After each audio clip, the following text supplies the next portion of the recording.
വിലായത്ത് ബുദ്ധ. ഒരുപാട് നെഗറ്റീവ് റിവ്യൂസൊക്കെയാണ് പടത്തിൻ്റെത് ഉള്ളത്. അപ്പോൾ ഞാനും വലിയ എക്സ്പെക്റ്റേഷനിലൊന്നും പോയി കണ്ടല്ല. ട്രെയിലർ കണ്ടപ്പോൾ എനിക്ക് ഇഷ്ടപ്പെട്ടിട്ട് അങ്ങനെ പോയി കണ്ടതാണ്. ഒറ്റവാക്കി പറഞ്ഞു കഴിഞ്ഞാൽ താല്പര്യമുള്ള ആൾക്കാർ കാണാം, അതല്ലെങ്കിൽ ഇഗ്നോറബിൾ.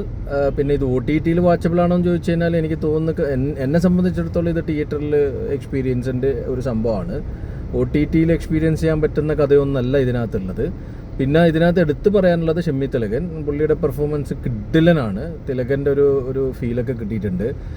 പൃഥ്വിരാജ് എന്തോ മേക്കപ്പ് കുറച്ച് കൂടിപ്പോയോ എന്നുള്ളൊരു സംശയമൊക്കെ ഉണ്ട്.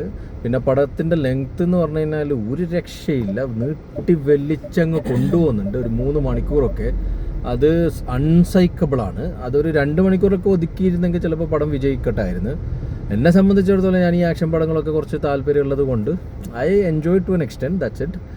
എൻ്റെ വൈഫിനൊന്നും തീരെ ഇഷ്ടപ്പെട്ടിട്ടൊന്നുമില്ല, ഭയങ്കര ബോറിംഗ് ആണെന്ന് പറയുന്നുണ്ടായിരുന്നു. ശരിയാണ്, കുറേ കാര്യങ്ങളൊക്കെ കട്ട് ചെയ്യാമായിരുന്നു. അതൊക്കെ കട്ട് ചെയ്തിട്ടുണ്ടെങ്കിൽ ചിലപ്പം പടം വിജയിക്കുമായിരുന്നു. അപ്പോൾ വിലായത്ത് ബുദ്ധ കാണാൻ താല്പര്യമുള്ള ആൾക്കാർ തിയേറ്ററിൽ പോയിട്ട് എക്സ്പീരിയൻസ് ചെയ്യുക, അതല്ലെങ്കിൽ ignorable. Even OTT I don't think so ഈ ഒരു സംഭവം എൻജോയ് ചെയ്യാൻ പറ്റും. ഒരു മിനി പുഷ്പ അത്രയേ ഉള്ളൂ, കേരളത്തിൻ്റെ ഒരു മിനി പുഷ്പ, ദാറ്റ്സ് ഇറ്റ്.